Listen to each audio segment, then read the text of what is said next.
Olá, bem-vindo ao podcast do Museu do Dinheiro e se o dinheiro falasse. Nas reservas do Museu do Dinheiro há uma caixa especial. É a caixa onde já estiveram guardadas as joias de Dona Maria Pia. Mas por que será que esta caixa faz parte da coleção do museu? Como é que a história de uma caixa de joias reais nos pode ajudar a compreender as mudanças políticas e sociais que ocorreram na transição do século XIX para o século XX? As joias reais contam muitas histórias. Histórias de opulência, ostentação, vaidade, gosto, amor, luto, escravatura, economia, política e muito mais. Nomeadamente, como as joias funcionaram não só como símbolo de prestígio dinástico, mas também como ativos financeiros. Um episódio importante da história das joias reais foi o leilão em 1912, já depois da implantação da República, que reuniu as mais notáveis joias de Dona Maria Pia, rainha consorte do rei Dom Luís I e mãe do rei Dom Carlos. Eu sou a Margarida Sampaio e para nos ajudar a compreender porque temos uma caixa de joias vazia na coleção do Museu do Dinheiro, tenho o prazer de conversar com João Júlio Teixeira, especialista em ourivesaria e joalharia e professor de artes decorativas da licenciatura de História da Arte da Faculdade de Ciências Sociais e Humanas da Universidade Nova de Lisboa. Membro fundador da leiloeira Mater Fine Art, onde é responsável pelo departamento de pratas e joias. E que ainda, de forma breve, fez parte da equipa do Museu do Dinheiro. João Júlio, muito obrigada por teres aceitado o convite. Gostava de começar perguntando: qual a função social e política das joias reais? O que representavam para a monarquia portuguesa? Olá Margarida, bom dia.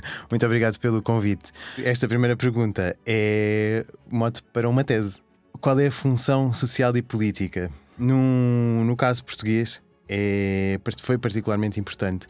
Eu estudei a realidade entre 1777 e 1889, ou seja, o início do reinado de Dona Maria I e a morte do rei Dom Luís. São contextos sociais e políticos muito diferentes. No entanto, há uma linha condutora exatamente no olhar, no papel, na função da joalharia dentro da Casa Real.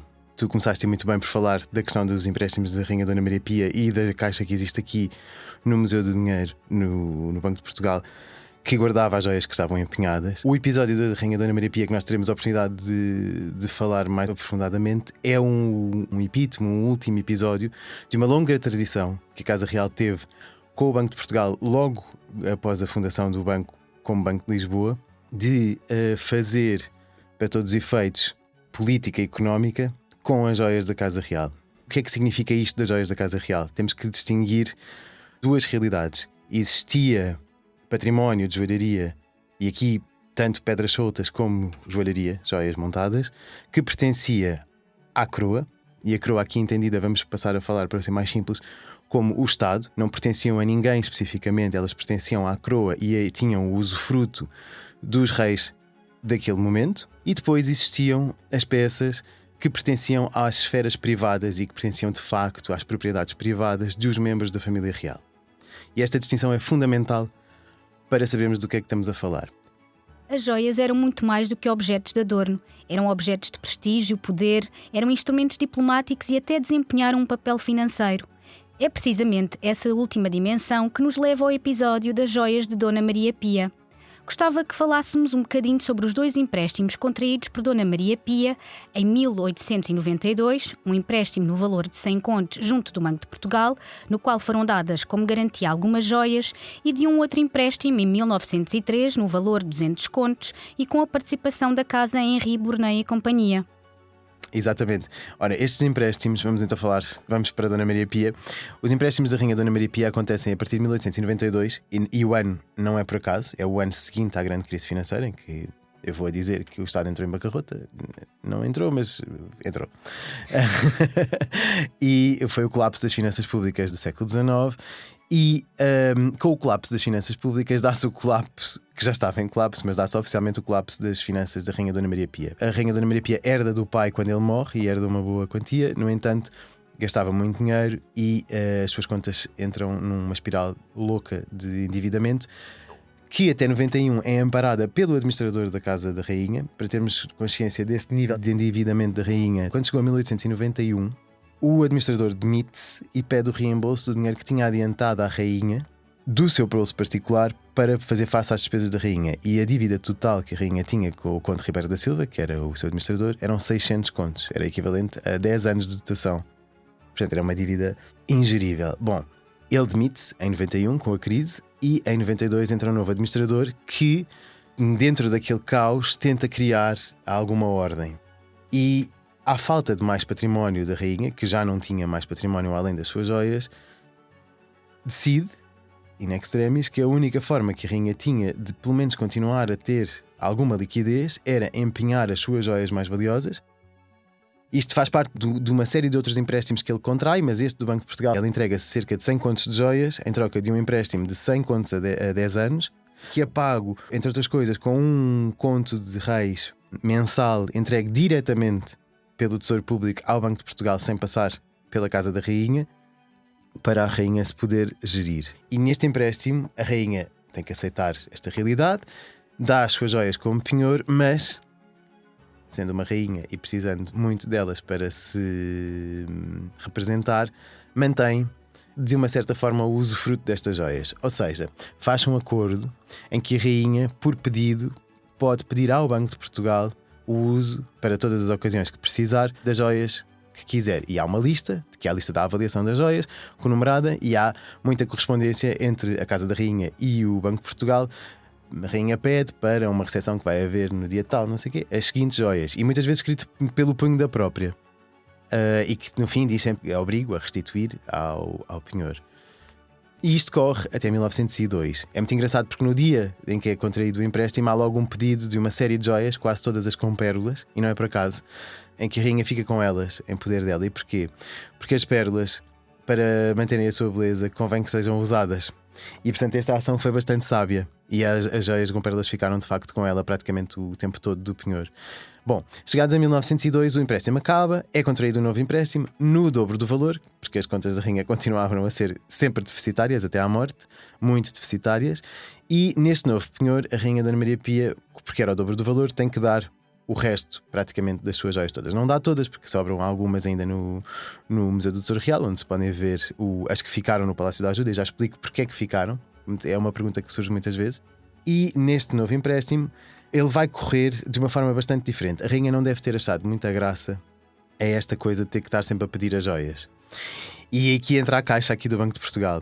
Ela certamente serviu para guardar as joias no penhor, cá no banco, porque o Banco de Portugal fazia penhores sobre peças com valor. Sim, não esquecendo que à data o Banco de Portugal era um banco comercial, não era o Banco Central. Estamos a falar de instituições que à data tinham uma função completamente diferente. Exatamente. E o Banco de Portugal fazia os penhores da maioria, aliás, da nobreza e das famílias lisboetas. A rainha, neste início do século XX, tinha uma relação muito próxima com o Burnet, com o Henri Burnet, o primeiro conde Burnet, que era um grande banqueiro também em Lisboa. Ele deve-lhe ter proposto que na próxima vez então ele faria, e foi isso que aconteceu, o empréstimo que ela necessitasse, deixando-lhe as joias em depósito com ela sem esta necessidade. Só que o empréstimo era muito grande, eram 200 contos, e na verdade o empréstimo é feito a meias, metade responsabilidade do Banco de Portugal, metade responsabilidade da Burnet e companhia. Ora, o penhor das joias que pertenciam ao Banco de Portugal ficou cá, provavelmente na caixa que já existia. A caixa é linda e é uma peça notável e vale muito a pena vê-la, e um dia espero que esteja em exposição aqui no Museu do Dinheiro, porque vale muito a pena, e é uma história muito interessante. É uma história que eu acho que trará muito público. As restantes joias, que eram as que a rainha mais usava certamente, ficaram com ela, sendo o administrador da casa o depositário. E este empréstimo corre a partir de 1903. Ora, a 10 anos, se nós fizermos contas, o empréstimo acabaria em 13. Em 13 já era a República. A República foi implantada a 5 de outubro de 1910. Portanto, há aqui um problema a meio do empréstimo, que é o fim do regime monárquico, e há um outro em 1911, que é a morte da própria rainha. Sim, e por falares agora da própria morte, dás-me um mote então para te colocar mais algumas questões, que é, dado que a dívida não foi assumida pelos seus herdeiros após a morte da Dona Maria Pia, a 5 de julho de 1911, esse facto acabou por levar então à execução do penhor. E foi nessa consequência que ocorreu então o leilão. o leilão das joias que decorreu entre 24 e 31 de julho de 1912 e que aconteceu, curiosamente, aqui no edifício sede do Banco de Portugal. E já falaste um bocadinho ao longo da nossa conversa sobre o papel do Banco de Portugal, mas agora focando especificamente no leilão, qual foi o papel do Banco de Portugal nesse processo? Como é que se processou a organização do leilão e se foi um acontecimento com visibilidade, mesmo no estrangeiro, foi só em Portugal? Foi um grande acontecimento em todo o lado. Só fazer aqui uma introdução. Tu disseste muito bem que a herança da Rainha Dona Maria Pia foi repudiada. Ou seja, quando ela morre, há 2 herdeiros: o Dom Afonso, seu filho, e o Dom Manuel, seu neto, que eram os 2 herdeiros legítimos dela.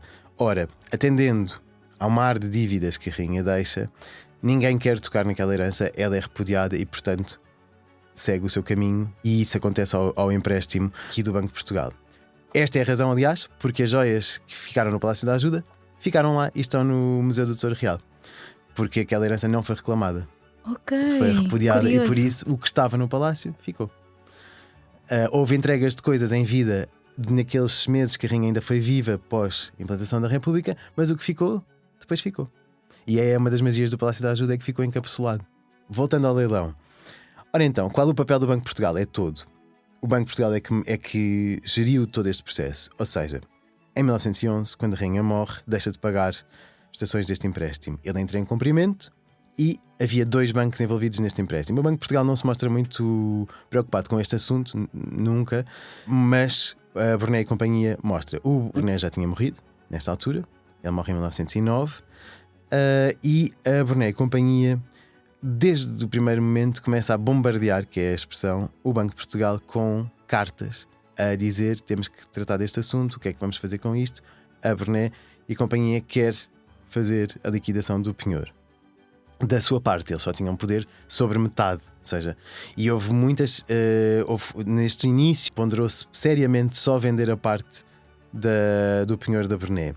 Há esta troca de correspondência, a direção do Banco de Portugal vai protelando, de certa forma, a decisão, até que chega ali a um ponto em que decide: bom, então, se a Casa Burnet quer fazer este leilão, quer liquidar este penhor, nós também liquidamos, porque também temos interesse nisso, e fazemos um grande leilão e faz-se um grande acontecimento. E como tu dizes, a resposta à tua pergunta foi um grande acontecimento, e foi de propósito um grande acontecimento. E é de propósito feito muita publicidade. Ou seja, temos que perceber que um leilão de penhores, mesmo que sejam as joias de uma rainha, e sobretudo numa instituição financeira, na verdade 2 de uma capital europeia, não deixa de ser aquilo que é uma operação financeira numa praça. E normalmente no ecossistema dos leilões de penhores existem práticas que ainda se mantêm de uma coisa que se chama o cambão. O cambão, no fundo, são os profissionais daquele setor, aqui da orivesaria, que controlam minimamente o mercado e fazem uma tentativa de monopolizar as peças que estão em venda, concertando-se para que elas não subam em praça, e depois organizam-se e distribuem entre si as suas compras. Ora, o grande medo da Burnet e do Banco de Portugal era que acontecesse isso no leilão das joias da Rainha Dona Maria Pia. E para contornar este perigo de haver o cambão lisboeta a funcionar, vão fazer o quê? A primeira coisa que vão fazer é pedir uma nova avaliação das joias. Elas tinham sido várias vezes avaliadas desde o final do século XIX até 1903, que foi a renegociação do empréstimo, e vão pedir, não porque não houvesse bons avaliadores em Lisboa, mas vão pedir a um avaliador via Paris.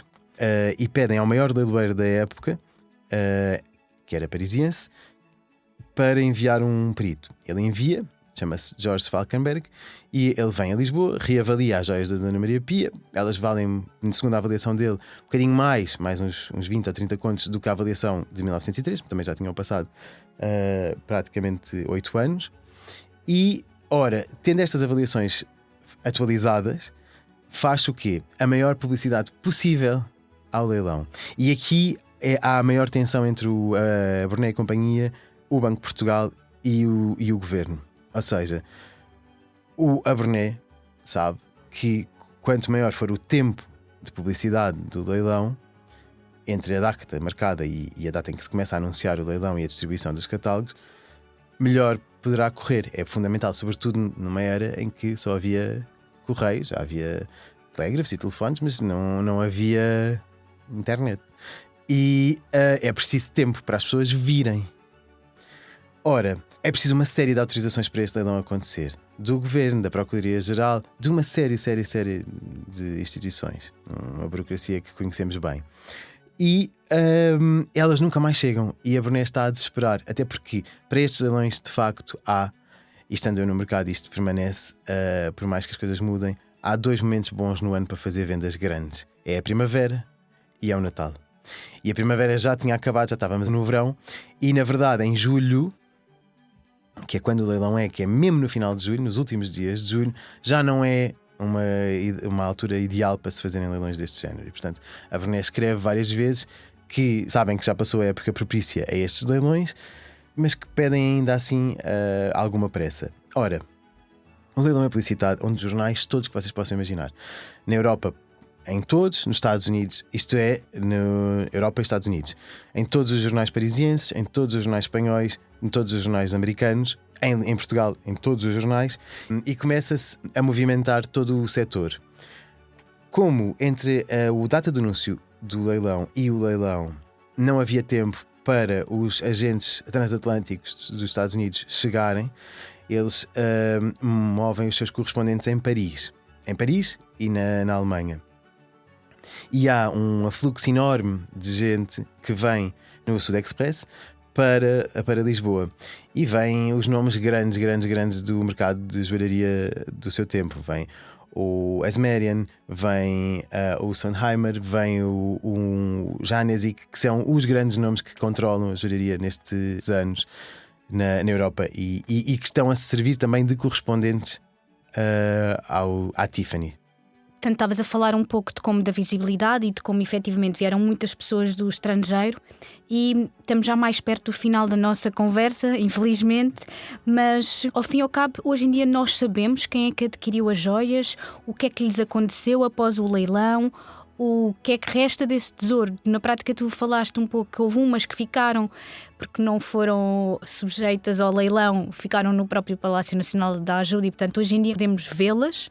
Mas o que é que aconteceu às outras joias? O leilão foi um acontecimento enorme em Portugal e toda a elite financeira de Lisboa, os grandes agentes vêm ao leilão, são participantes e já vamos aí. E há também muita gente da elite social de Lisboa que também vem. Depois é muito interessante porque há 2 mulheres que compram.